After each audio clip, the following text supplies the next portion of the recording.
അവിടുന്ന് കടന്നുപോയ സഹനത്തെ ഓർക്കുക. പുത്രനായിട്ടും കൂടെ, ഈ സാക്ഷാൽ സ്വർഗത്തിൽ നിന്ന് വന്ന ദൈവത്തിൻ്റെ പുത്രനായിട്ടും കൂടെ അവിടത്തേക്ക് സഹനത്തിൽ നിന്ന് എക്സംഷൻ ഇല്ലായിരുന്നു. സഹനത്തിൽ നിന്ന് ഓടി ഒളിച്ചില്ല. അവിടുന്ന് സഹിച്ചാണ് കുരിശിൽ കയറിയത്, സഹിച്ചാണ് കുരിശിൽ കിടന്നത്, സഹിച്ചാണ് അവിടുന്ന് മരിച്ചത്. ഒരു വിനീത വിധേയനെ പോലെ മരണത്തിന് വിധേയനാകുന്ന പുത്രനാണ്.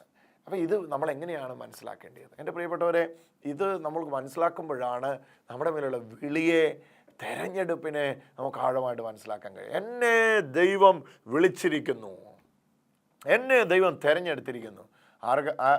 എങ്ങനെ മനസ്സിലാക്കി നിങ്ങളെ ദൈവം തിരഞ്ഞെടുത്തിരിക്കുന്നുവെന്ന്? എങ്ങനെ മനസ്സിലാക്കി നിങ്ങൾക്ക് ദൈവവിളി ഉണ്ടെന്ന്? എൻ്റെ പുറകെ അത്ഭുതങ്ങളുണ്ട്. എൻ്റെ പുറകെ അത്ഭുതങ്ങൾ മാത്രമല്ല, എൻ്റെ പുറകെ ദൈവശക്തിയുടെ വലിയ പ്രദർശനങ്ങളുണ്ട്. ദൈവം അവിടെ ഇവിടങ്ങളിൽ എനിക്ക് അടയാളങ്ങൾ തരാറുണ്ട്. എന്നെ ദൈവം വിളിച്ചു എന്ന് എന്നെ ബോധ്യപ്പെടുത്തുന്നതാണ് എനിക്ക് നൽകപ്പെടുന്ന അടയാളങ്ങൾ.